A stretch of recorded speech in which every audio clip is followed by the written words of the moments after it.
Boa noite, queridos. Tudo na paz? Amém? É muito bom estarmos aqui. Na semana passada nós começamos um estudo de Mateus capítulo 5. Quem lembra o assunto?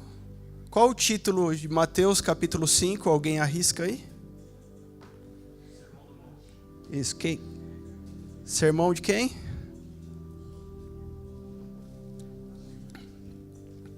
Aqui está a pregação mais famosa. Se você falar quem é o pregador mais famoso, qual foi a palavra, o sermão mais famoso que existiu? Foi do Billy Graham? Foi de quem? Foi de Jesus.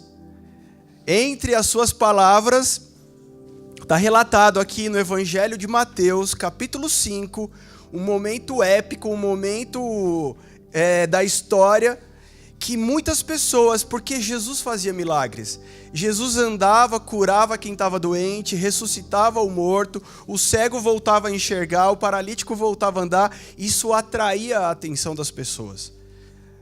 Né? Se Jesus estivesse passando por aqui, fazendo esse monte de coisa, talvez eu e você seríamos um desses que iam atrás de Jesus. Eu quero ver o que está acontecendo. Quando os sinais se manifestam, né, a gente tem alguns pastores que estão famosos aí por causa dos sinais, Porque ele ora e Deus cura. E as pessoas começam a entupir a igreja desse pastor, porque elas querem cura.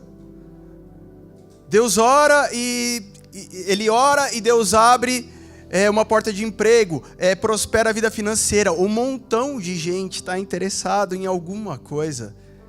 Né? Em algum momento nós nos deparamos com uma necessidade também. E a gente começou a estudar.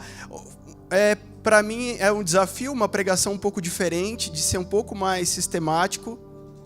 Pode ser. Vocês entenderam domingo? Quem estava domingo passado? Levanta a mão aí para eu ter uma noção. Deu para entender bem a palavra? Sim, não?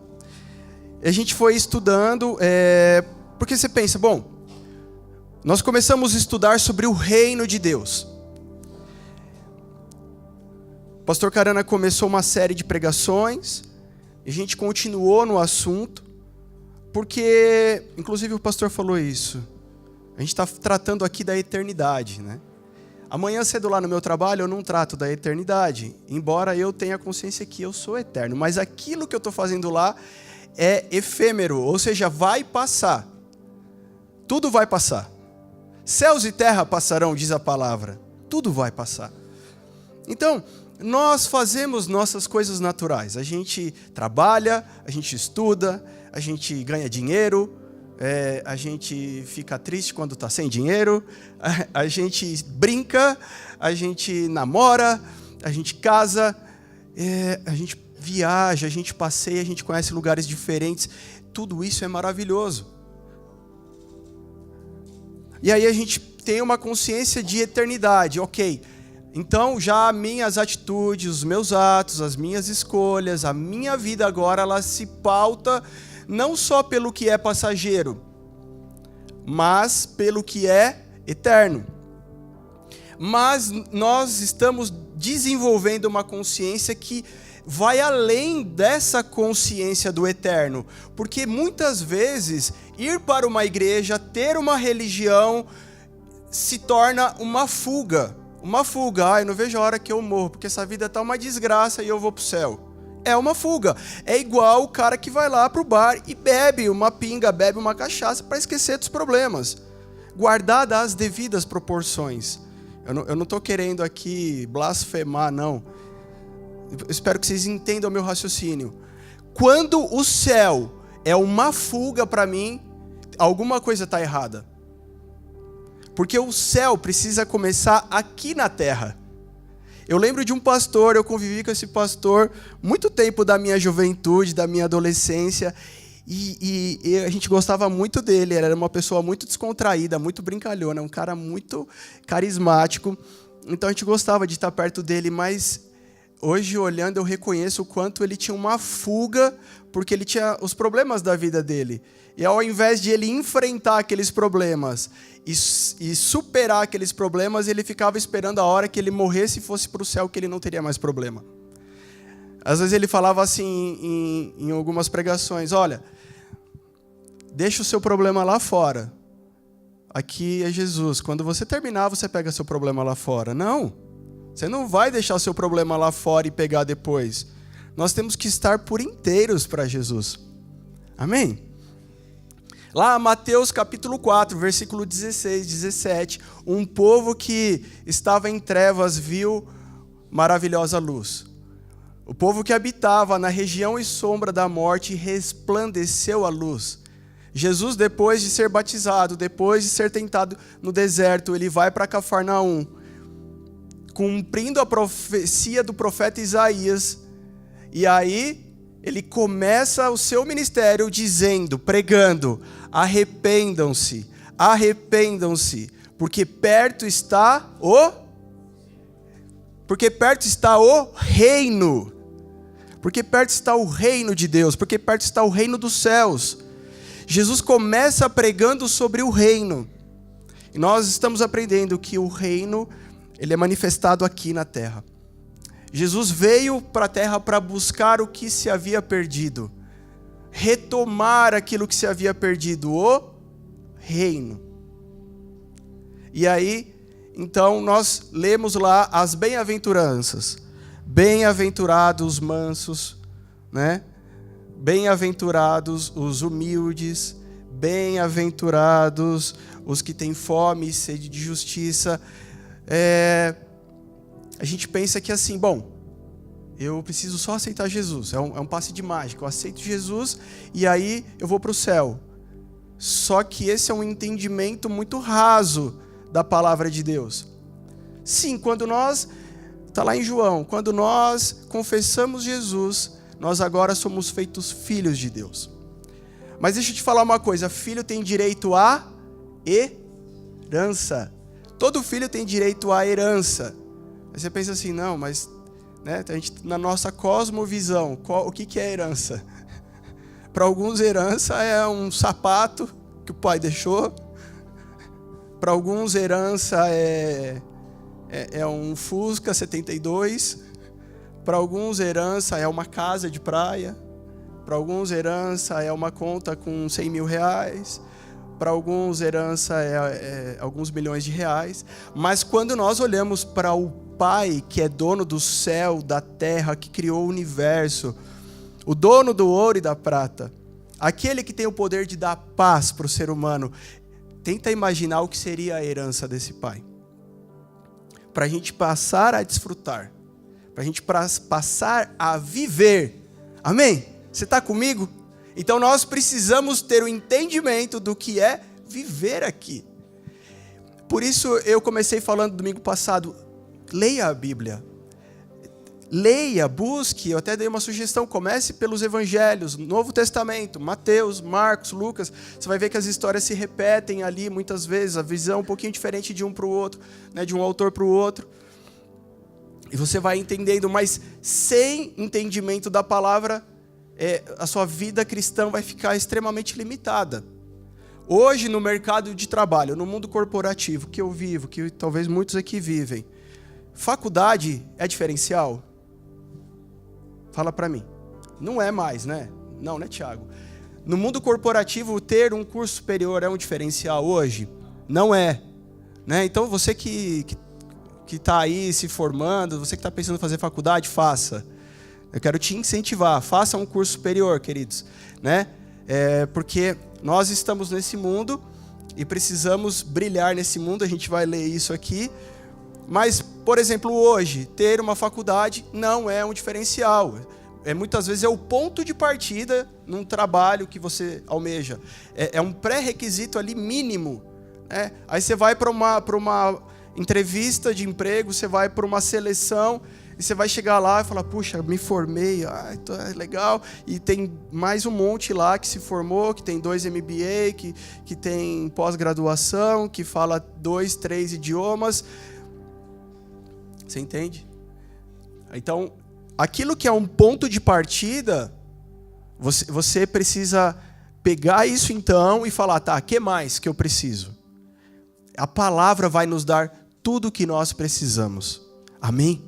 A palavra vai dar subsídios para a nossa vida, para o nosso casamento, né? Para a nossa profissão, para nosso relacionamento com os filhos, criação de filhos, para a nossa vida financeira. Eu vejo muitas pessoas falam assim, pastor, ora aqui na minha cabeça, pastor, porque a minha vida está uma desgraça. Tem oração que a gente não faz, tem oração que a gente nem quer fazer.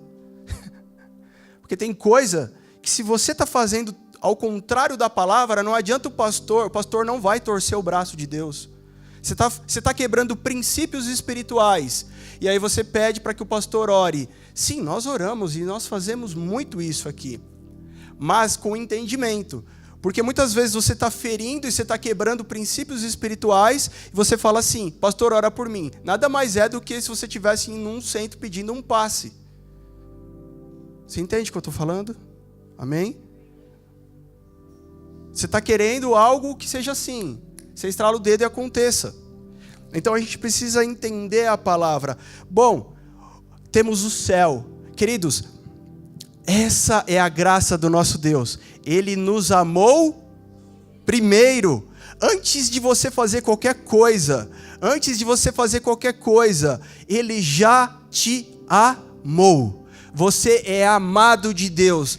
Entenda você hoje isso, ou esteja distante da tua realidade isso, hoje eu quero te dizer, Deus te ama. E se você ler essa palavra aqui, se você ler a Bíblia, você vai descobrir uma aventura aqui, né? Muito grande. E vai descobrir o amor de Deus. Porque de Gênesis a Apocalipse, de tudo que está escrito lá, que parece tão difícil, né? Quando a gente começa a ler a Bíblia, sem o Espírito Santo fica difícil. Eu diria, fica impossível. Mas de Gênesis a Apocalipse é o quê? Deus atrás do homem. Deus dizendo para o homem, venha comigo, venha ter comigo. É Deus resgatando o homem de Gênesis a Apocalipse. E a corrida é, vamos encontrar Deus. Aí alguém vai dizer, todas as religiões levam a Deus. Aí você vai ouvir dizer várias coisas. E o meu propósito aqui não é debater religião.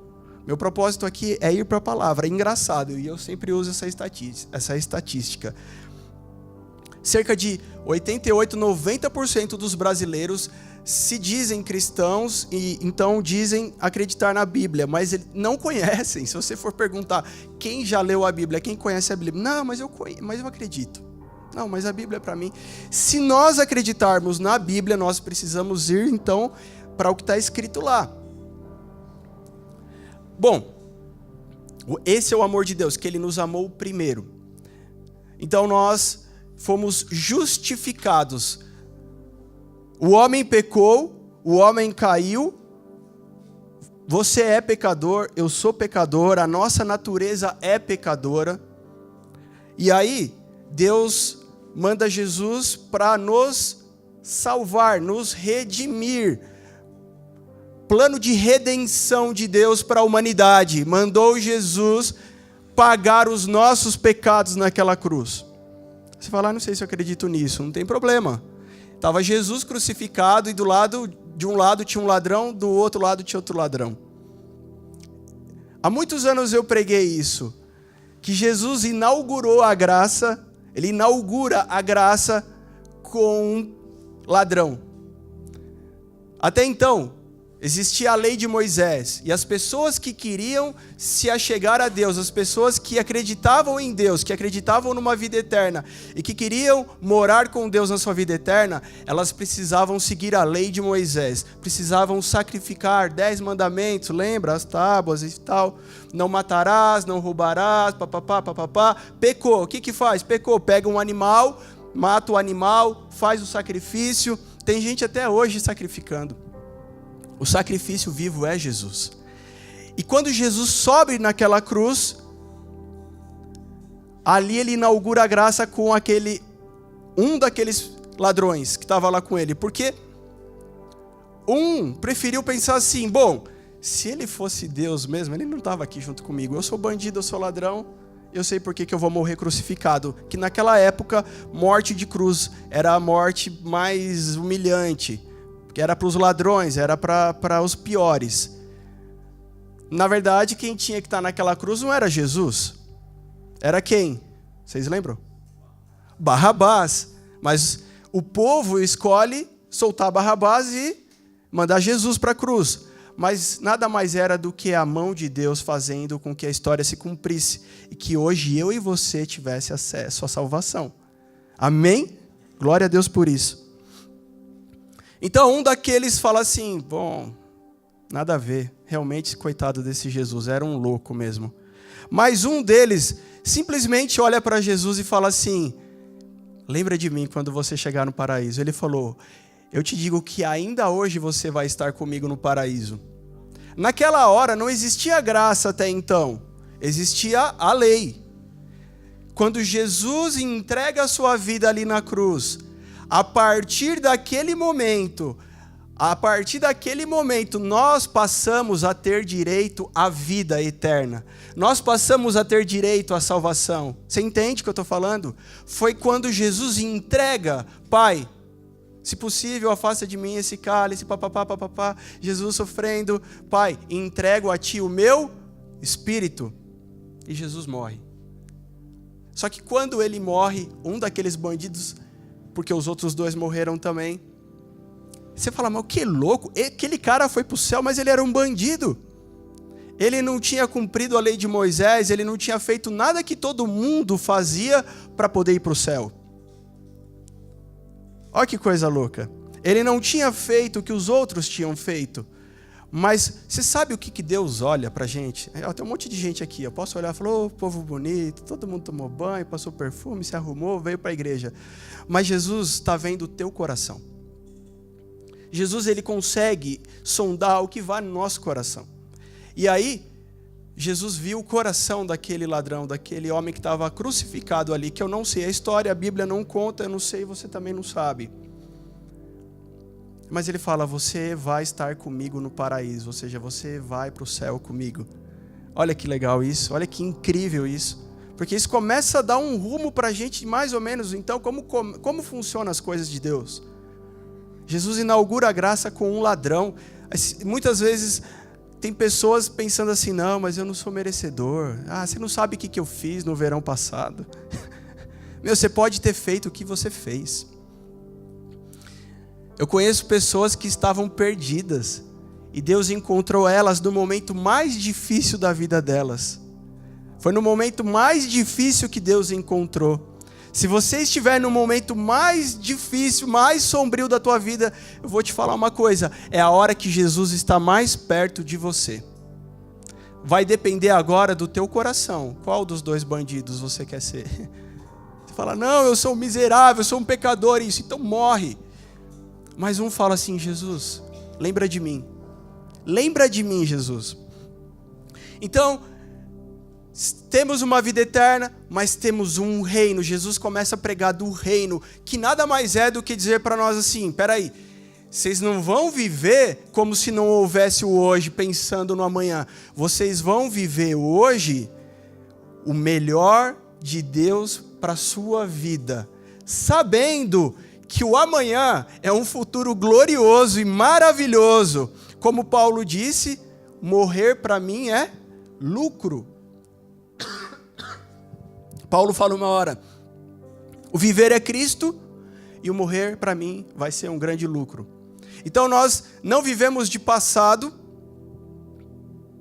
nós não vivemos do futuro, simplesmente, nós vivemos hoje. Mas nós vivemos hoje com a consciência do eterno. Existe uma palavra bonita, né? Carpe diem. Viva hoje. Viva hoje. Viva a vida. Vamos fazer tudo o que der na telha. O que der na telha a gente faz. O que der, vamos fazer. A gente faz o que quiser, porque o que importa é hoje. Só que quando a gente recebe a mente de Cristo, quando a gente entende que existe um amanhã, que porque existe uma vida eterna inteira nos esperando. A gente vive sim o hoje, mas com a consciência do eterno, do futuro. E quem vai desfrutar desse céu na terra? Quem vai desfrutar do reino de Deus? A gente começou a estudar isso. Bem-aventurados os perseguidos por causa da justiça, porque deles é o reino dos céus. Sendo que as bem-aventuranças começam com bem-aventurados os humildes de espírito, porque deles é o reino dos céus. Tem esses dois versículos. Só alguém realmente humilde consegue ser perseguido sem atacar. Davi recebeu uma palavra de Deus: você agora será o rei de Israel. Mas ainda tinha Saul no trono. E Davi, então, ele tinha um coração temente a Deus, um coração humilde, e ele começa a esperar qual era o tempo de Deus cumprir. Talvez Deus falou algo com você? Sim, falou. Mas é necessário que você espere o tempo de Deus para cumprir aquilo que Ele falou. Não ande ansioso. A gente vai ver isso aqui também, Jesus falando isso. Não ande ansioso, espere o tempo da promessa de Deus se cumprir. E aí, Davi, ele começa a ser perseguido por Saul, que descobriu, falou, bom, esse cara aqui é o que vai tomar meu lugar. E mesmo quando Davi tem a chance de tirar a vida de Saul, ele não tira. Aí nós somos comparados a uma ovelha. Entende? Nessa hora nós não somos lobo, nessa hora nós somos ovelha. Nós temos a característica de uma ovelha. A ovelha, quando ela vai para o matadouro, ela é a única que vai quietinha. Você leva um porco para matar. Alguém já viu? Não sei se já teve oportunidade. O bichinho faz barulho pra caramba, né? A ovelha não, ela vai e muda. Nós, quando recebemos a mente de Jesus, nós passamos a ter sabedoria, não só inteligência. Porque a tua inteligência vai dizer assim, elimina esse cara que está te perseguindo, elimina essa perseguição. Os que vão herdar o reino de Deus não têm essa inteligência, têm a sabedoria. Eu sou perseguido por causa da justiça, por causa do reino de Deus. E aí eu espero no Senhor. Talvez alguém hoje aqui precise ouvir bem essa palavra. Espere no Senhor. Confie no Senhor. Em um tempo de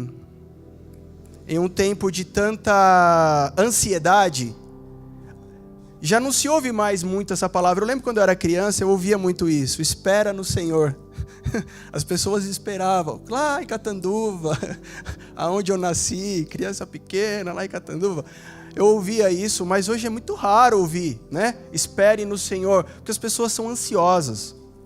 Eu estava participando essa semana de uma dinâmica com os colegas de trabalho assim, e a gente tinha que fazer uma apresentação e falar algum problema, algum defeito, assim, alguma coisa para ser melhorada. Incrivelmente, eu fui um dos últimos, incrivelmente, todo mundo, a virtude cada um falava uma coisa, mas no problema, no defeito, todo mundo falava assim, eu sou muito ansioso. Até que uma das psicólogas falou, gente, vamos assim mudar um pouquinho. A gente já sabe que todo mundo é ansioso. Vamos mudar um pouquinho assim? Tenta pensar em outra coisa que não seja só a ansiedade.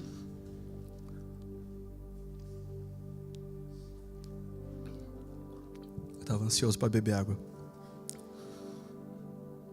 E aí dizia assim, espere no Senhor. Confia nele. Ele tudo fará. Quando você coloca a tua mão, muitas vezes é bem a hora que ele tira dele, então. Porque era para ele resolver, era para ele fazer. Mateus 5, coloca aí, Jefferson, para a gente acompanhar junto aqui, tá? Mateus 5, 13, Jesus continua o sermão do monte, dizendo o que está no data show. Não, vamos lá. A gente vai ler junto.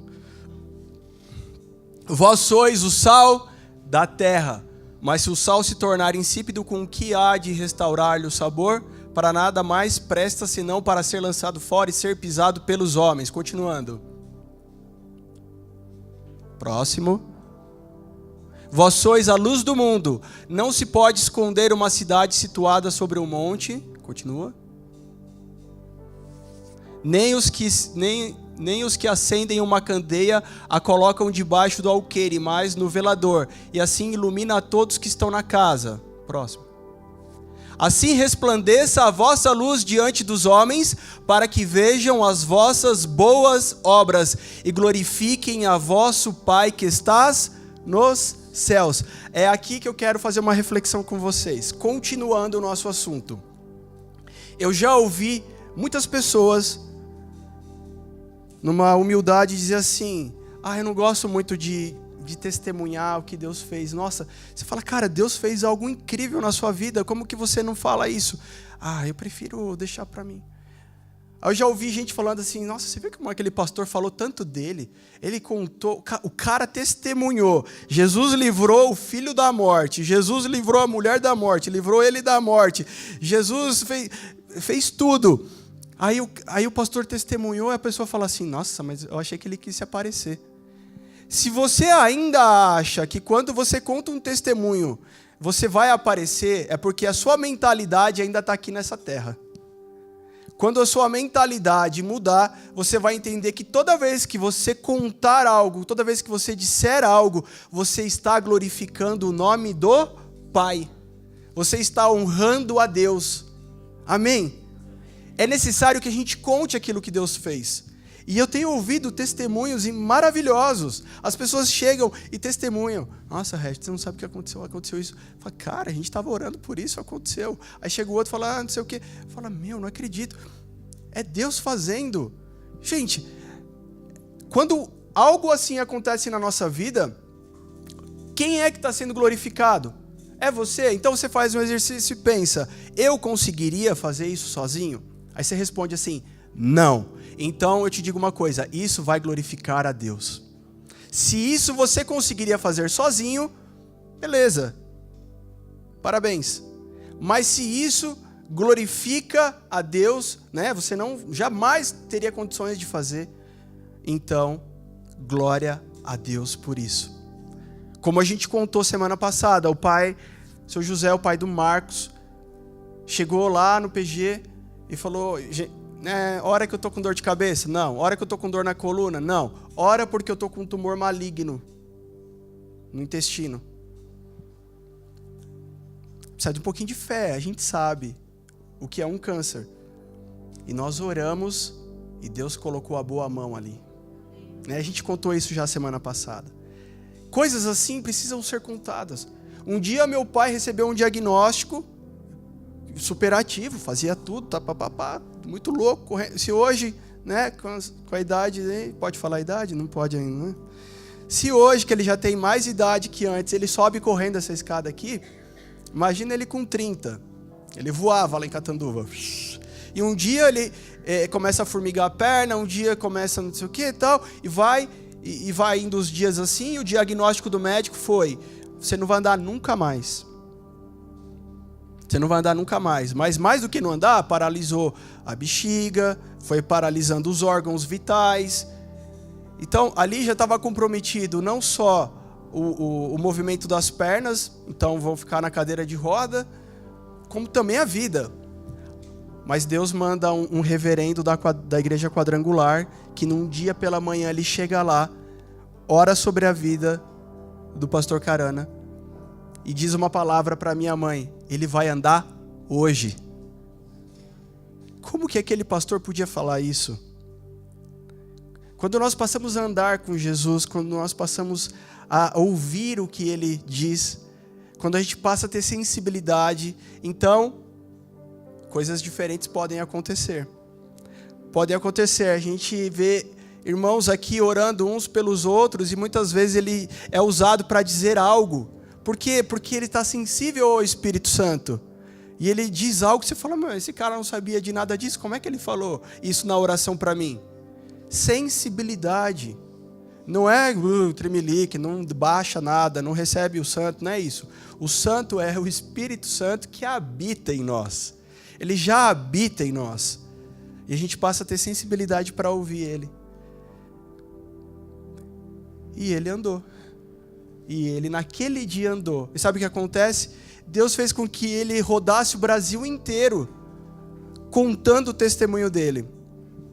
Quando Deus te dá um testemunho, é pequeno, glorifique a Deus. Porque a palavra ensina a gente a ser fiel no pouco.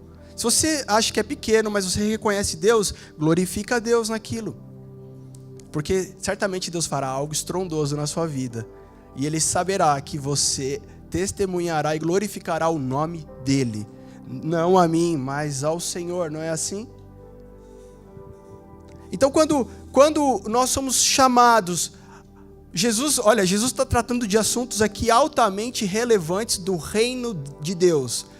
Então ele fala quais são os passos, quais são os níveis para a gente ter o coração dele, para a gente ter a terra, para a gente ter fartura, para a gente alcançar o reino de Deus. A gente vai subindo níveis. E Deus continua, Jesus continua e fala assim, olha, vocês precisam ser como o sal para a terra, para salgar, para fazer diferença. Vocês precisam ser luz para marcar diferença na escuridão.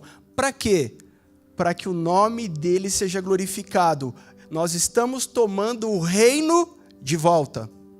Toda vez que você testemunha de Deus, não é chegar no seu trabalho, subir num palanque e falar, todo mundo me ouve aí. É no dia a dia. Foi assim, não foi, Bruno? No dia a dia. No dia a dia falando assim, cara, Deus é bom. Deus já fez na minha vida, vai fazer na tua. E isso tem a ver com Mateus 6. Coloca aí 6. Já. Continua aí. Mateus 6. Tipo, vamos bem rapidão mesmo assim. Vai lá, já deixa no esquema. Mateus 6, vai. 6, 1. Eu quero que a gente leia junto. É depois do 5, 6.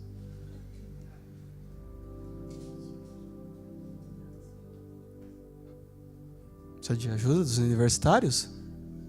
Mateus 6, obrigado. Guardai-vos de fazer as vossas boas obras diante dos homens, para serdes vistos por eles, de outra sorte não tereis recompensa junto de vosso Pai que está nos céus. Continua.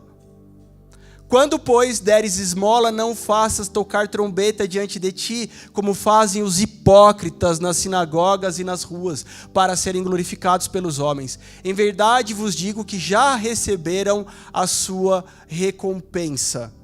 Quando nós fazemos algo, continua um pouquinho aí. Mas quando tu deres a esmola, não saiba a tua mão esquerda o que fez a direita. 4. Para que a tua esmola fique em secreto, e teu pai que vem em secreto te recompensará. Nós temos duas situações aqui. Coisas que Deus fez na nossa vida, e é uma ferramenta para a gente mostrar o amor e o poder de Deus para quem está do nosso lado. E coisas que nós podemos fazer pelo reino de Deus. Coisas que nós podemos fazer. E quando nós podemos, você fala, não, Deus fez para mim, glória a Deus, agora eu vou fazer para Ele. O que Deus fez é notório, o que eu faço não precisa ser notório. É automático. Quando você é verdadeiro no que você faz, automático que as pessoas reconhecerão. As pessoas reconhecem o que é legítimo, o que é verdadeiro. Se você for comprar um iPhone e ele custar R$200 na barraquinha ali no centro de São Paulo, você vai desconfiar que aquele iPhone X seja verdadeiro, né? Por todas as condições que estão à volta, a barraquinha, o lugar, o preço, vai ser muito estranho. Mas você vai numa loja no shopping, sei lá, custa alguns R$1.000 aquilo. Quando nós fazemos algo para Deus, Ele está vendo. Quando nós fazemos, pode ser até algo notório. Eu vou ser pastor, eu vou pregar, eu vou orar pelas pessoas. Mas a gente falou na semana passada de galardão. Galardão é um assunto não muito falado. Porque a gente pensa, o que é galardão? A Bíblia não dá uma explicação exata do que seria galardão. Galardão é recompensa. Tem gente que nem sabe o que significa galardão. Galardão significa recompensa. Jesus ele fala que nós temos uma recompensa. Então vamos lá, nós temos a nossa salvação, nós temos o reino de Deus para viver aqui, o céu na terra, e nós, além de termos a vida eterna, teremos uma recompensa. Não é isso? Então, Deus está dizendo o que para a gente aqui? Jesus fala o seguinte: não saiba a tua mão direita o que fez a esquerda, não saiba a mão esquerda o que fez a direita, porque aquilo que eu faço para o Senhor, Ele me recompensa no secreto. O que faziam os religiosos da época, os fariseus, os escribas? Eles oravam bem alto na praça pública. Eles achavam um lugar para orar bem alto, para que todos vissem que ele estava orando. Quando eles ofertavam, eles faziam questão que as pessoas vissem. Eles pegavam jarros cheios de moedas, iam lá e despejavam aquele monte de moeda. O galardão, ou seja, a recompensa, tem a ver com a intenção. Você pensa assim, tá, como que eu entendo o galardão? Como que eu entendo uma recompensa de Deus? Com as coisas que eu fiz? Não exatamente, porque você pode fazer um monte de coisas e ter o seu galardão aqui na terra mesmo. Pronto, você já teve, você contou para um, contou para o outro, falou, bateu palma, você já teve o seu galardão. Mas há muitas pessoas que escolhem fazer no secreto para o Senhor e um dia receberão a recompensa. Mas eu preguei, eu cantei, tá? O que importa não é exatamente o que você fez, mas qual foi a intenção do que você fez. Você entende o que eu estou falando? Não, mas então eu não vou fazer nada. Então você também não vai ter nada. A questão não é chutar o balde, né? Não, eu não vou fazer nada. Eu não vou fazer nada para Jesus. Eu vou ficar bem quietinho. A neutralidade não existe no mundo espiritual. Neutralidade não existe no mundo espiritual. Vou fazer uma coisa de pastor? O pastor faz isso. Olha para quem está do seu lado e fala: neutralidade não existe no mundo espiritual. Isso, legal. Guardou? Aí eu vou ficar quietinho. Eu vou ficar bem quietinho porque eu sou humilde. Tirou o H, tirou o U e já foi bem humilde. Você pode ser a pessoa mais humilde, porque o meu bisavô, Ângelo Carana, ele não sabia ler, ele não sabia escrever, e ele pegava a Bíblia de ponta cabeça e pregava o Evangelho. Você fala, o que adiantou isso? Várias igrejas existem porque ele pregou a palavra, e igrejas formaram-se e estão até hoje lá. Mas pregar a Bíblia de ponta cabeça é o que ele sabia, era o melhor que ele tinha, porque ele era analfabeto. Essa Bíblia de ponta cabeça trouxe, no mínimo, o neto dele até aqui e os bisnetos dele até aqui hoje. Nós continuamos o legado de um homem que era analfabeto. Nós continuamos com a Bíblia na mão pregando que só Jesus salva. Qual é o legado que você vai deixar? Não importa a tua condição, o vitimismo vai te dizer o quê? Olha, você não tem condições porque o outro tem mais. Então eu vou te dizer uma coisa: não se compare com os outros. Não use a base de comparação, porque você precisa se comparar com você. Você precisa ser a melhor versão de você mesmo. Amém? Eu gosto muito da irmã Ana. A gente não é sempre que a gente pode abraçar, tá ali junto, tudo, mas tem um carinho, uma consideração tremendo pela irmã Ana. Não sei se você já deu um abraço, um beijo nela. Olha lá, ficou vermelha. Mas eu gosto muito dela. Quando a gente chegou aqui nessa igreja, ela já estava aqui, né? E eu fico pensando que alguém como a irmã Ana, porque assim, cada um Deus coloca num lugar, né? Cada um Deus coloca numa posição, numa área de influência. Eu fico pensando, por exemplo, a irmã Ana, lá na casa dela, os vizinhos à volta dela, quão poderoso pode ser o testemunho dela ao dizer: Jesus me curou, ao dizer: Jesus me salvou, eu vou para o céu. Você entende o que eu estou falando? Quando ela só tem coragem de abrir a boca e dizer assim: Jesus é bom, não é, irmão João? Jesus é bom. Eu fico pensando no Tiago, lá no trabalho dele, quando ele tem coragem de dizer assim: eu cheguei até aqui porque Deus me ajudou. Isso é poderoso. Então nós precisamos ser a melhor versão de nós mesmos. E não ficar se comparando, porque a gente usa como uma desculpa. Ah, não vou fazer nada não, lá já tem Juninho, já toca, Pastor Júnior toca guitarra e tal. Agora, o que é que a gente tem, do que a gente tem se alimentado? O que a gente está colocando para dentro? Sabe, o que é que nós estamos colocando para dentro? Você tá pegando o que é bom, o que é melhor e está colocando para dentro de si? Eu lembro quando a gente era criança, eu, Evandro e o Juninho. Não vou nem falar Pastor Júnior. A gente na mesa, tinha uma mesa na área fora assim, né?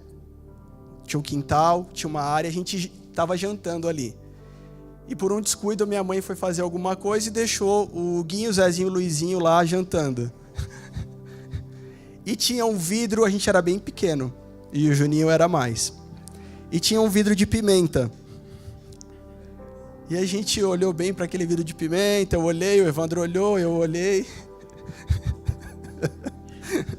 Olhamos para o Juninho. Aí, eu não sei se a ideia foi do Evandro, que geralmente tinha as ideias mais interessantes.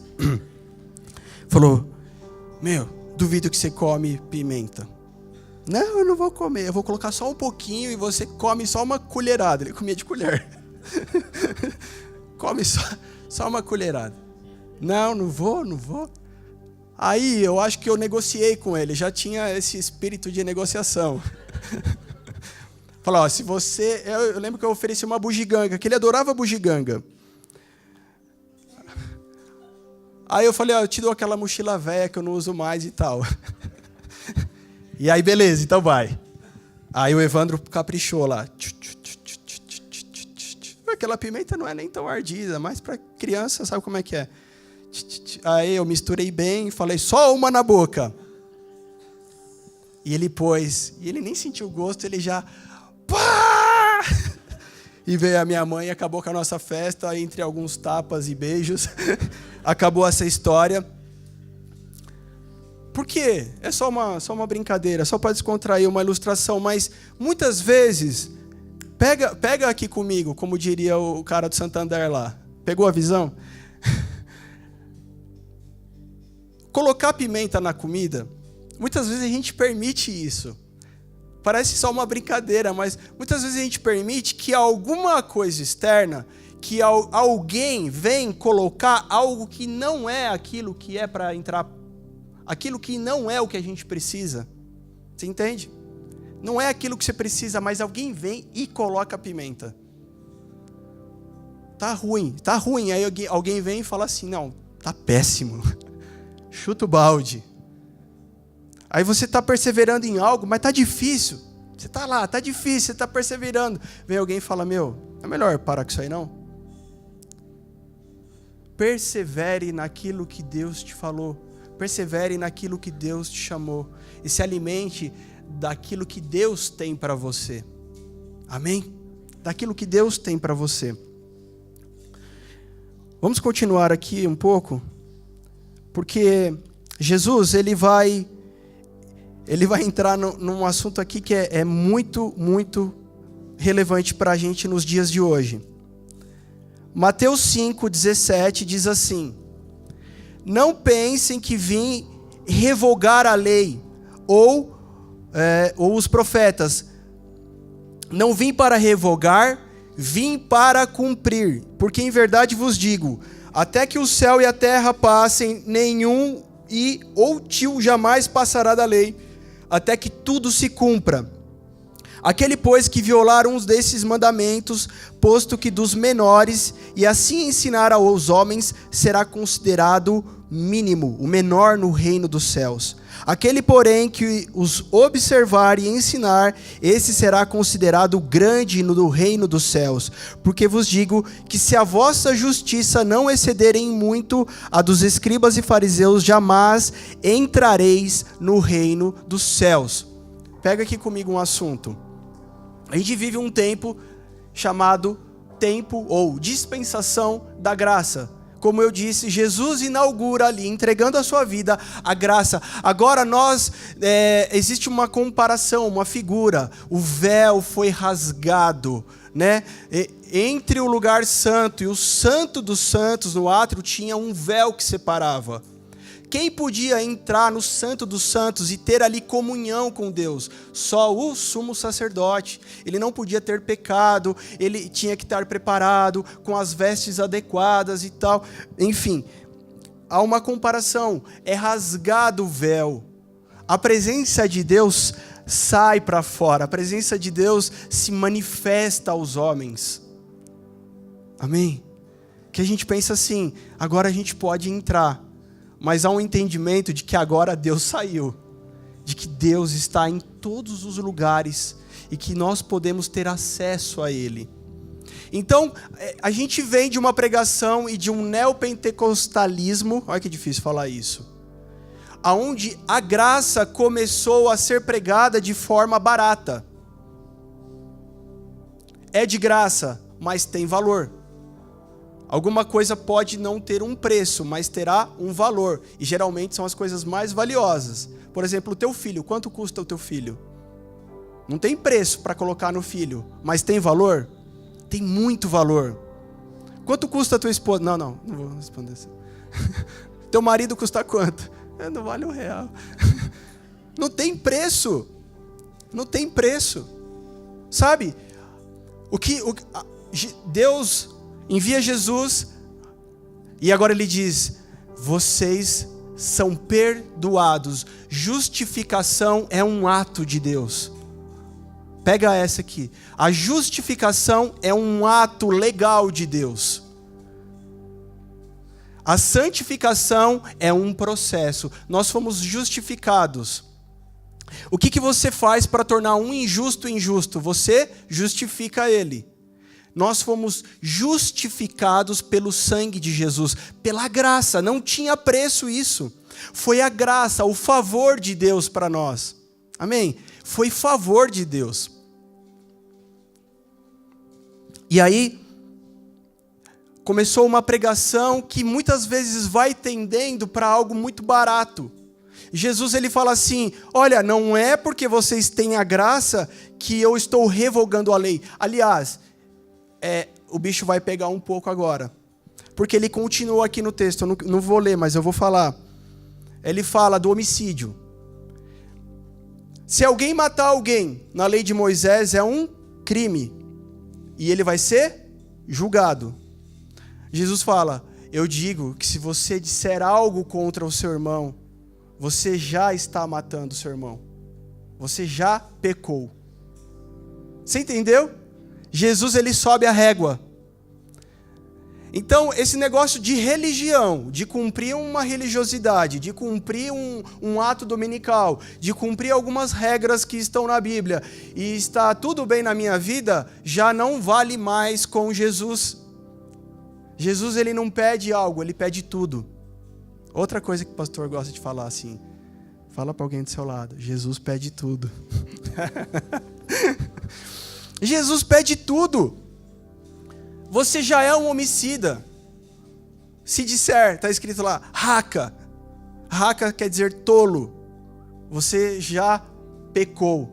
Caramba, a gente fala umas coisas bem pior para os nossos irmãos, nossos parentes, nossos amigos, que não seja só tolo, né? Bom, se você tomar a mulher do teu próximo para ti, isso chama, na lei de Moisés, adultério. Você é digno de um julgamento. Jesus pega e sobe mais a régua e fala: se você olhar e desejar, você já pecou no seu coração. Quando nós estamos falando das coisas de Jesus, nós estamos falando das coisas do coração. A gente pode fazer de conta que a vida é algo natural, e vamos indo. Vamos tocando a vida, a gente trabalha, a gente ganha dinheiro, tudo que eu já falei. E a vida é natural. Mas chega um momento que a gente percebe que não é só isso. Há um vazio no coração do homem do tamanho de Deus. Todo homem tem um vazio no coração, exatamente do tamanho de Deus. Se você vai um pouquinho além, Jesus fala do juramento. A lei dizia o quê? Você não vai jurar nem pelo céu, nem pela terra, nem pelo teu nome. Jesus fala assim, na verdade você não vai fazer juramento. Jesus já é mais objetivo e fala, não faça juramento.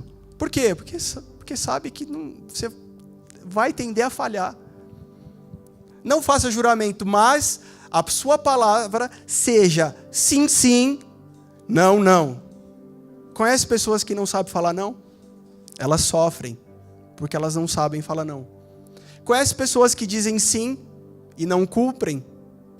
Também estão incorrendo aqui. Você fala, cara, o reino de Deus, ele vai me moldando, ele vai me tornando alguém melhor. Quando eu vou aprendendo, eu vou subindo de nível. Nós temos esse convite aqui, igreja. Amém, igreja? A subirmos o nível. Deus está pedindo, suba o nível. Talvez você começou tomando leitinho, mas chega uma hora que precisa do alimento sólido. Já pensou, teu filho, você dá leitinho, aí ele faz 1 ano, você continua dando leitinho, aí ele faz 5, você continua dando leitinho, aí ele está com 15, você continua dando leitinho? Não. A mamãe vai introduzindo frutas, papinha, amassadinha, arrozinho com feijãozinho, carninha moída, e tem uma hora que é a hora de comer feijoada. Tem uma hora que tem que ir pro churrasco, não é isso? E Deus está falando assim, não existe neutralidade no mundo espiritual. Ou você avança ou você retrocede. Amém, igreja? Ou nós vamos avançar e mudar para o próximo nível, ou nós vamos começar a andar para trás. Se você já aceitou a Jesus no seu coração, se você já recebeu o Espírito Santo, você precisa corresponder ao que Ele está fazendo na tua vida. Senão, Ele vai te ensinar aqui que o reino dos céus está bem longe da tua realidade. Na lei de Moisés, olho por olho, dente por dente. 1700 anos antes de Jesus, já tinha lá a lei de Talião, que dizia olho por olho, dente por dente. Mas chega Jesus e fala assim, se alguém bater na tua face direita, dá a esquerda também. Se alguém te pedir a túnica, dá a capa também. Você vê como a gente é confrontado na nossa inteligência, no nosso raciocínio, inclusive, para fazer aquilo que o Senhor nos pede. Ame ao próximo, alguém vai dizer. Que coisa linda. Legião da boa vontade. Vamos amar ao próximo. Jesus fala assim, ame o teu inimigo. Gente, se a gente não parar para pensar na nossa vida, com essas palavras aqui, nada mais nos parará. Não podemos sair desembestado numa vida espiritual por milagres, por prodígios, por sinais, por maravilhas. Que alegria, que música bonita, que música legal, porque a gente gosta de cantar, a gente gosta de fazer barulho, sem entendimento do que estamos fazendo. E Jesus fala assim, é muito fácil amar o próximo, mas eu te digo, ame o teu inimigo, ore pelo teu inimigo.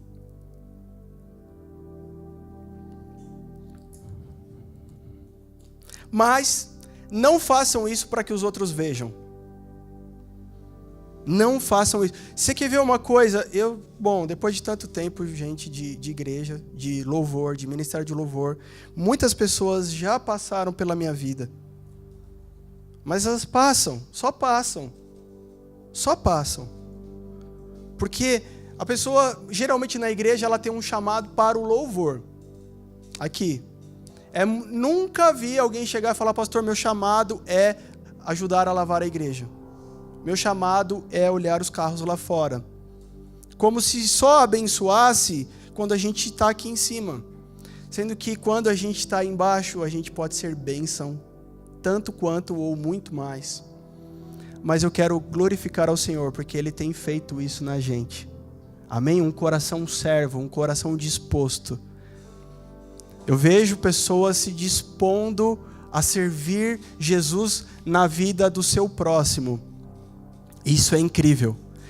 Se você fizer, depende da tua intenção. Eu preciso fazer alguma coisa para Deus. Eu preciso fazer alguma coisa para receber uma recompensa. Eu preciso fazer alguma coisa para servir a Jesus. Sim, faça, mas Ele vai olhar primeiro para a tua intenção. Talvez alguém fale assim, nossa, eu preciso pregar, eu preciso cantar, eu preciso tocar um instrumento. E se Deus te chamar para isso, faça com muita alegria, com muito vigor, com muita força. Mas não é tão fácil quanto parece. Mas se Deus te disser, ajuda a lavar a igreja, seja um bom diácono. Em Atos a gente vê o que é um diácono. Estevão, um mártir, uma figura que tinha a Deus de uma forma tão profunda dentro dele. Isso é servir. A gente precisa ir avançando nesses pensamentos, a gente precisa ir avançando nesses conceitos, a gente precisa ir avançando um pouco mais. Então Jesus, com certeza, tem um galardão para mim e para você. Mas está intimamente ligado não ao que nós fazemos só, mas ao que está por trás disso. E eu quero avançar um pouquinho com vocês, porque a gente tem que dar uma agilizada, em Mateus 6.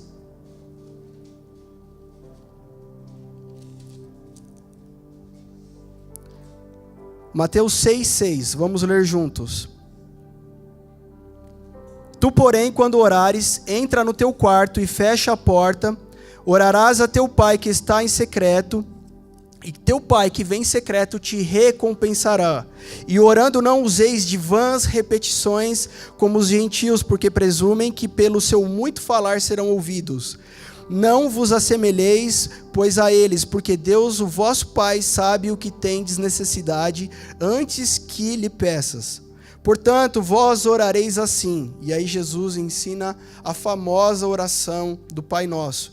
Pai nosso, que estás nos céus, santificado seja o teu nome, venha o teu reino, faça a tua vontade, assim na terra como no céu. O pão nosso de cada dia nos dá hoje, e perdoa as nossas dívidas, assim como nós perdoamos aos nossos devedores.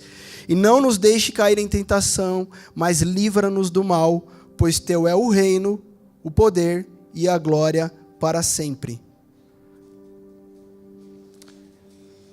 E aqui, Jesus está falando isso porque, como eu já disse, os fariseus gostavam de orar bem alto. Eles gostavam de fazer suas orações repetidamente. E Jesus fala assim, não precisa de nada disso. Porque quando você orou, Deus ouviu.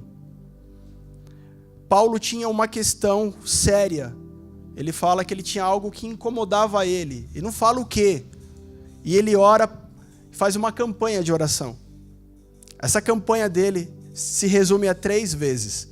Ele ora uma vez, nada acontece. Ele ora a segunda vez, nada acontece. E quando ele ora a terceira vez, Deus fala assim para ele, a minha graça te basta. Então muitas vezes a gente acha que porque a gente ora muitas vezes, porque a gente repete muito, Deus vai fazer. E eu quero te falar hoje que não. Muitas vezes o que Deus está te falando é assim, nesse momento a minha graça te basta. Porque o meu poder se aperfeiçoa na tua fraqueza. Se você quer que o poder de Deus seja aperfeiçoado na sua vida, não é no high power, é na fraqueza. Muitas vezes quando nós estamos fracos, quando nós somos pequenos, quando nós não temos condições, é ali que o poder de Deus vai se manifestar e vai ser aperfeiçoado e a glória será dele. E aí nós entendemos que uma palavra de Jesus basta para nós. Será que você veio aqui hoje e uma palavra de Jesus bastou para a tua vida? Será que uma palavra de Jesus vai bastar para a tua vida? Uma palavra de Jesus pode mudar a vida inteira de um homem. Uma palavra de Jesus muda a vida inteira de uma família. Uma palavra de Jesus muda o legado de gerações. Uma palavra de Jesus. Então ele diz assim, olha, há um momento que você vai para o seu quarto e ora ali em secreto. Ali é o seu lugar secreto com Deus. É maravilhoso quando nós oramos na igreja, mas é necessário nós termos o nosso tempo ali secreto com Deus, aquelas orações em secreto. Ali Deus vai trazer respostas para nós, ali Deus vai dar visão para nós, ali Deus vai amplificar coisas para nós, ali Deus vai fazer com que nossa mente nosso coração seja alinhado com Ele. Amém? E nessa hora ninguém vai bater palma para você. Nessa hora ninguém vai dar glória a Deus. Nessa hora, mas isso pode produzir em você algo poderoso, que gerará um fruto poderoso. Eu sei que pessoas estão passando por esse momento. Um lugar secreto, sendo ali no momento de ser amassado, Deus está dizendo assim, agora o meu poder vai ser aperfeiçoado em você. Alguém pensa assim, eu vou para todas as conferências que eu puder, porque aí o poder de Deus vai ser aperfeiçoado na minha vida. Eu vou em todas as vigílias, eu vou em todos os cultos, tudo que for de crente eu vou. E nada acontece. Por quê? É quando nós reconhecemos a nossa fraqueza e reconhecemos o poder dele, isso começa a acontecer no íntimo, no secreto. Começa a ser gerado no secreto. As maiores experiências que eu já tive foi no secreto. As maiores experiências que você já teve provavelmente foi no secreto com Deus. Ele falando coisas que é só para você. Amém? Não é para todo mundo, é só para você. Talvez para algumas pessoas, ele dá canções no momento do secreto. Ele dá poesias, ele dá orações. Tudo de mais rico acontece ali no secreto. E aí a gente é alinhado com o coração dele. Faça um exercício. Vai para o teu quarto, fecha a porta. Eu já ouvi testemunho de gente assim, eu não sabia quem era Deus. Mas eu cheguei no fundo do poço, eu fui para o meu quarto, fechei a porta e falei, Deus, se você existe, faz alguma coisa. E não é que Deus faz? Deus sempre se revela a um coração sincero e quebrantado. Deus não tem compromisso com a vaidade. Alguém desafia Deus, se Deus existe mesmo. Aquele ladrão morreu, continuou pensando que Jesus talvez não era nada. Jesus não se justifica para aquele ladrão. Reparou nisso? Cara, quem você está pensando que é? Anjo, manda um raio na cabeça dele. Não. Ele nem fala com aquele cara. Ele se dirige ao que reconheceu. Deus não se revela para interrogatório. Ele se esconde de pessoas que interrogam a ele assim. Mas ele não rejeita um coração humilde e quebrantado. Deus, eu não te conheço, mas eu preciso te conhecer. Faz alguma coisa na minha vida, ele fala, pode deixar que eu vou fazer, e eu sei como. E ele sabe como fazer. E aí Jesus fala assim, então vocês vão orar no secreto. Pai nosso, porque ele não é meu, ele é nosso. Santificado seja o teu nome. Toda vez que nós oramos, nós reconhecemos primeiro quem ele é. Amém? A gente não faz isso no nosso culto. A gente começa o nosso culto adorando a Deus. Não é por acaso. Por que o louvor não é no fim? Porque nós entramos na presença de Deus dando todo o mérito para ele, reconhecendo quem ele é. Então se você ainda precisa, eu não sei como que eu oro. Ore a oração do Pai Nosso. Você fala, mas eu vou orar todo dia. Não, ore ela todo dia. E o Espírito Santo vai revelar coisas novas no teu coração. Vai revelar motivos de oração para você. Vai revelar o porquê você deve orar. E aí, de repente, coisas que você nunca conseguiu enxergar do alto da sua inteligência, o Espírito Santo começa a te mostrar. Você fala, nossa, eu era tão esperto, eu nunca vi isso. E ele começa a se mostrar para você. Ele começa a revelar. E a nossa vida vai sendo transformada de glória em glória. E o reino de Deus vai sendo estabelecido lá dentro da nossa casa. já não tem mais gritaria, já não tem mais confusão, agora tem paz. Mas eu ainda não fiquei rico, não tem problema. Nós somos fartos nele. E jamais um justo vai mendigar o pão. Ele vai te suprir, ele vai te suprir, ele vai te suprir, até o momento de te levar para o propósito que ele tem para a tua vida. Se ele falou que você vai ser um médico, você vai ser um médico. Se ele falou que você vai ser um mega empresário, você vai ser um mega empresário. Se ele falou que você vai ser um artista, você vai ser um artista. Ele vai cumprir o propósito. Mas tudo é um step by step, um passo a passo. Uma lição por dia, um pouco de cada vez. E ele vai sempre sondar o nosso coração e ver as intenções. Deus, eu me esforcei tanto, eu fiz tudo isso, Deus. E ninguém nem viu, ninguém nem reconheceu. Um dia, um pregador muito simples, ele vai numa igreja muito simples e prega uma palavra muito simples e faz um apelo de uma forma muito simples. E naquele dia, um jovenzinho levanta a mão e diz, eu quero Jesus. E ele fica até meio constrangido. Poxa, eu me preparei tanto assim, né? Na simplicidade dele. Nenhum adulto levantou a mão. E aquele jovenzinho era uma pessoa chamada Billy Graham. Billy Graham sozinho evangelizou tantas pessoas que, se juntar, eu acho que todas as igrejas aqui, né, de Santo André, São Paulo e tudo mais que você imaginar, talvez não chegue na obra evangelizadora de Billy Graham. E veja só que um homem tão simples fazendo algo tão simples gerou para o reino de Deus um fruto estrondoso.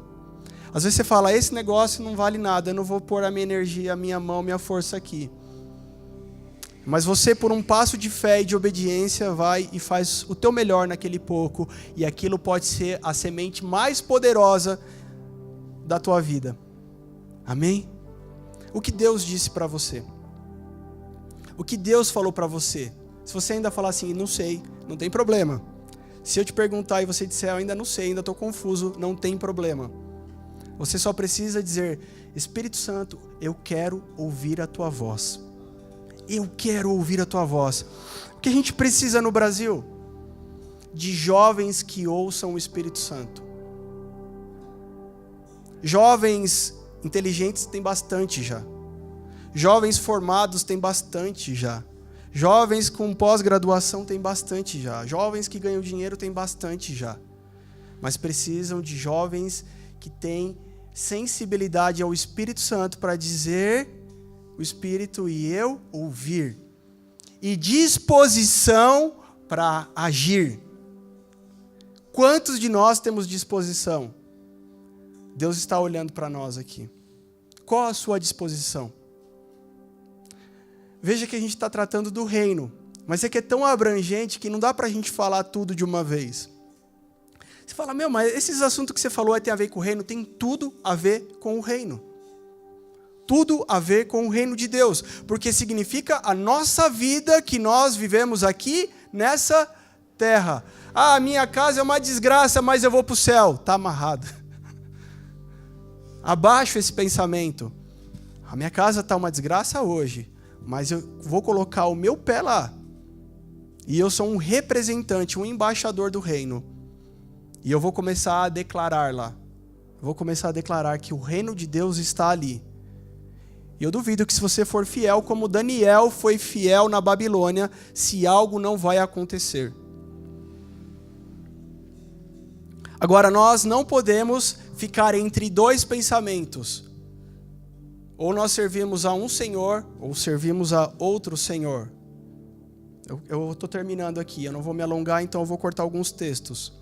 Mas Jesus vai dizer assim, sirva a um Senhor só. Como eu disse, há um ato legal de Deus, a justificação. Todos nós fomos justificados pelo sangue de Jesus, pela graça dele.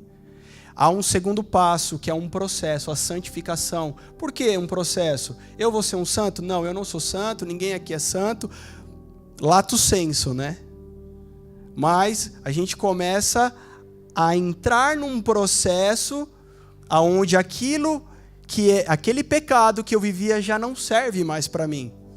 Já não serve mais para a minha vida. Eu vou me santificar, significa separar. A gente precisa entender a raiz da palavra. Separar. Eu começo a separar a minha vida. Bom, isso já não serve mais. Eu começo a separar o que serve para o reino de Deus e o que não serve. Falar mal dos outros. Antes servia para a minha vida. Hoje, falar mal dos outros não serve mais. Murmuração servia para a minha vida. Hoje, no reino de Deus, murmuração não serve mais. É atraso de vida. Pessoas felizes não murmuram. Elas são gratas. Amém? Se você anda meio triste, eu peço para que você faça uma reflexão. Se você anda murmurando, sonda o seu coração. Talvez você encontre um motivo de oração. Deus, Espírito Santo, eu não quero mais murmurar. Eu quero só agradecer ao que o Senhor já fez por mim. Gratidão. Antes, mentir servia para a minha vida. Hoje mentir não serve mais, porque no reino de Deus não tem mentira. Antes, qualquer coisa valia para eu ganhar. Hoje não vale qualquer coisa, eu não negocio os meus valores. No reino de Deus, a justiça. Você entende? Que é um processo que nós vamos vivendo. Não é porque o pastor mandou. Não é porque está no estatuto da igreja. Não é porque alguém vai te fiscalizar. Bom, Tiago e Manu, vocês vieram para a igreja, agora vai ter um fiscal que vai acompanhar lá na casa de vocês. Né? É o Bruno e a Carol. Cara, se você quiser fazer as coisas da velha vida, você pode fazer. Mas pensa comigo. Ah, não, mas eu vou pecar e eu vou pedir perdão depois. E eu vou te falar uma coisa. Jesus vai te perdoar depois. Não, mas eu fiz errado. Mas Jesus vai te perdoar. Mas eu vou te falar uma coisa. A tua vida nunca vai prosperar. A tua vida nunca vai dar um passo para frente. Você entende que você está se sabotando? Você está sendo o seu próprio demônio? E você vai expulsar o demônio, na verdade, ele que tinha que te expulsar. Né? Tem gente que o demônio não consegue nem entrar, que fica com medo que a pessoa entra nele. Você tá puxando o seu próprio tapete. Não, mas é a graça.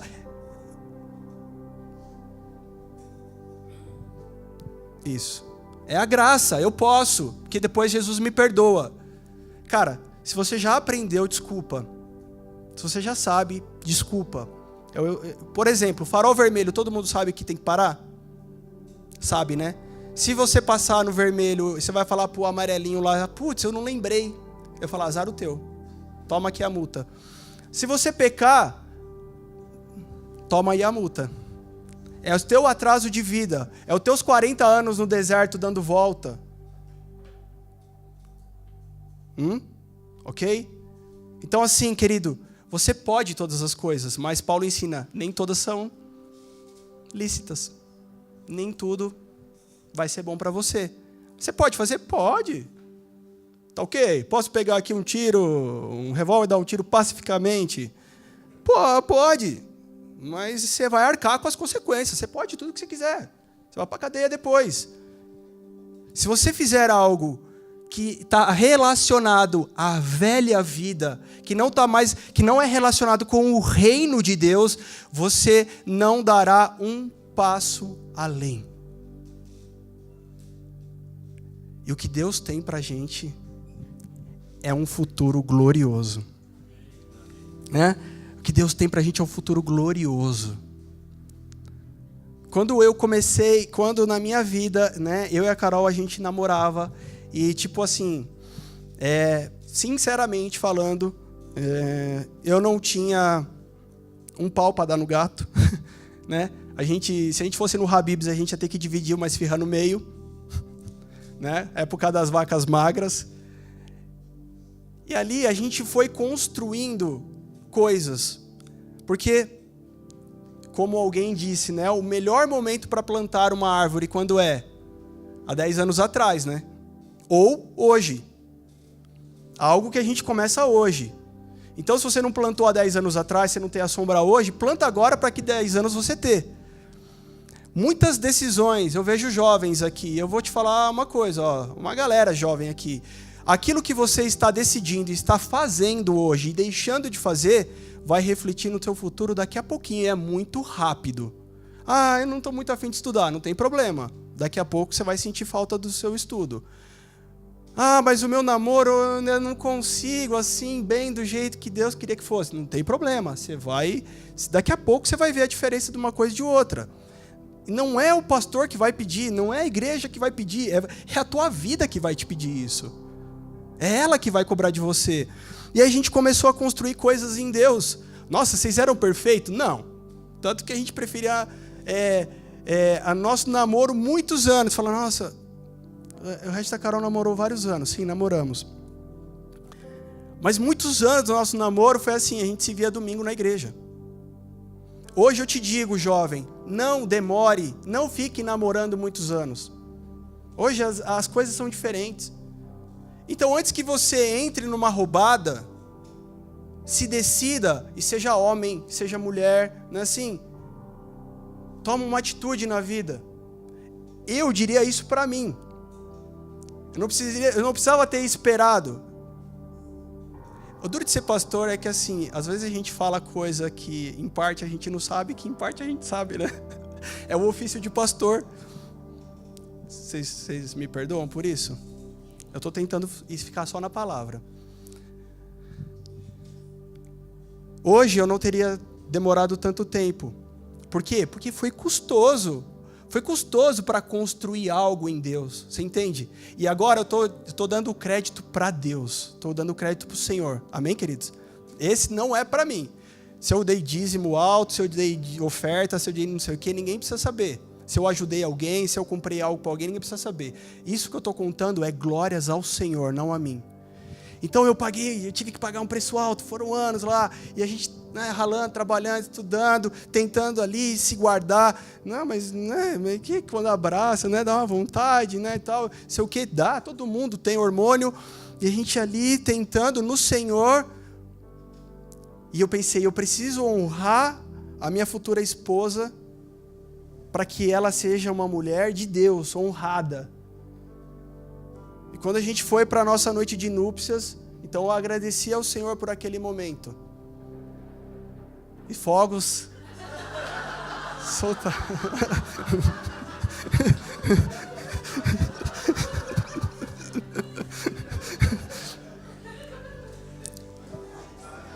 Incrivelmente foi isso que eu ouvi naquele quarto daquele hotel. Eu cheguei para ela no meio da festa e falou, Carol, vamos acabar com essa festa aqui e vamos subir logo. Mas, queridos, não há nada que a gente plante no Senhor que a gente não colha a 30, 60 e a 100 por um. Deus nunca abandonou. Deus nunca decepcionou. Nunca. Nunca a gente olhou para trás e falou assim, putz, não valeu a pena, né? A gente devia ter... Nunca. Nunca, porque Deus sempre deu mais do que o que a gente merecia. Deixa eu te falar uma coisa, Deus vai te dar mais do que o que você merece. Amém? Muito mais, vamos ficar de pé. Plante no Senhor, é isso que eu quero te dizer hoje. Para de colocar em saco furado. Tem gente que é muito inteligente, mas está colocando no lugar errado. Tem gente que tem muita disposição, mas está colocando no lugar errado. Tem gente que tem muita energia, mas está colocando ela no lugar errado. Coloque no Senhor. Eu vejo homens e mulheres de Deus aqui, que serão usados tremendamente. Tremendamente. Mas como assim usados? Cara, quando você fala do amor de Deus para alguém, e a vida dessa pessoa é mudada, você fala, não, realmente valeu a pena. Valeu a pena. Valeu a pena. Deixa eu só amarrar o que eu estava falando aqui. E aí chegou no nosso casamento, a gente tinha muitos desafios, mas glórias ao Senhor, não a mim, nem a Carol. Deus deu pra gente o melhor apartamento de todos que a gente podia. De todos que a gente viu. Aquele que a gente achou, esse aqui não é pra gente, ela até falou, não vamos nem entrar aqui, foi aquele que o Senhor preparou todas as coisas. Sabe como que a gente sabe se foi Deus que preparou? Tudo flui, tudo acontece, a gente não faz força. Amém? E a gente fez um propósito. Para você ter uma ideia, o sonho da Carol era, eu quero casar numa igreja com um banco de madeira. A nossa igreja não tinha banco de madeira. E aí a gente começou a ver umas igrejas que tivesse banco de madeira. Era muito caro o aluguel. Tipo, era R$1.000 para alugar aquela igreja. Eu, Carol, para com isso. Vamos casar na nossa igreja mesmo, tá ótimo. O importante é a gente ir para a lua de mel. E aí, ela ligou numa igreja, a última que ela tentou, Batista da Vila Gerte, uma igreja linda, maravilhosa em São Caetano, na Vila Gerte, que tem banco de madeira. E a pessoa falou assim, olha, a gente não aluga para quem não é membro. Ah, tá, tchau. A gente vai no final de semana seguinte para o Guarujá, temporada, cheio de guarda-sol, lotado. A gente chega lá com o nosso bronzeado, coloca lá o guarda-sol, a cadeira, não sei o que, ela escuta, Carol, a amiga dela, que trabalhou com ela, a amiga e a mãe. Quem era a mãe? Era a secretária que tinha atendido ela e falado assim, aqui na nossa igreja a gente não aluga. Falou, foi você? Aí saiu a conversa, né? Ah, eu vou casar e tal. Foi você que ligou. Por que você não falou que era você, Carol? Eu vou dar um jeito lá, vou conversar com o pastor. Ó, o pastor falou que pode na outra semana. Só que tem que ser de sexta. Aí eu virei pra Carol e falei, se foi Deus mesmo, então vai ser de sábado. A minha família vem de Catanduva, pô. Ai, isso não acredito, tá bom? Enfim. Ligou, ó, infelizmente, obrigado, mas tem que ser de sábado. Ah, então tá. Daqui a pouco a mulher liga, ó, eu falei com o pastor, ele liberou sábado. Você entende? Deus faz. Você não precisa fazer força, Deus faz. E aí a gente colocou um propósito no nosso coração. A gente queria que o nosso casamento glorificasse ao Senhor. De alguma forma, aquela cerimônia servisse para glorificar o nome de Deus. Não somente ser o nosso casamento. E depois de 1 ano do nosso casamento, ela encontra uma amiga que trabalhou com ela há muitos anos, não trabalhava mais, mas foi prestigiar, foi no casamento dela. Aquela mulher era uma mulher separada, criava 2 filhos sozinha, depressiva, vítima de abusos da sua infância, uma pessoa que a Carol conhecia uma vida muito difícil. E a Carol encontrou e achou aquela mulher tão diferente. Falou, nossa, você tá tão diferente, você tá mais bonita, você tá, sei lá, você tá diferente. Ela falou, então, Carol, deixa eu te contar uma coisa. 1 ano depois, naquele dia, eu senti uma coisa muito boa no seu casamento. E no domingo, eu quis voltar naquela igreja lá, que é perto da minha casa. Porque eu senti algo tão bom naquela igreja, eu quis voltar. E quando eu voltei, eu ouvi a palavra e eu entreguei a minha vida para Jesus. E meus filhos também entregaram a vida deles para Jesus. E faz 1 ano que a gente está na igreja e a nossa vida foi transformada. Você entende? Qual é o desejo do seu coração? Qual é o desejo? Pede. Pede, mas plante. Plante no Senhor. Seu desejo é o quê? Passar necessidade? Não, meu desejo é ser próspero. Plante isso no Senhor. Seu desejo é morar num lugar bom? Plante isso no Senhor. Seu desejo é ganhar muitas vidas para Jesus? Plante isso no Senhor. Porque nós estamos enfincando as bandeiras aqui e demarcando os territórios aqui. O reino de Deus está entre nós. Amém? Feche os seus olhos. Coloque a mão no teu coração. E faça a tua oração mais simples, mas a mais verdadeira possível.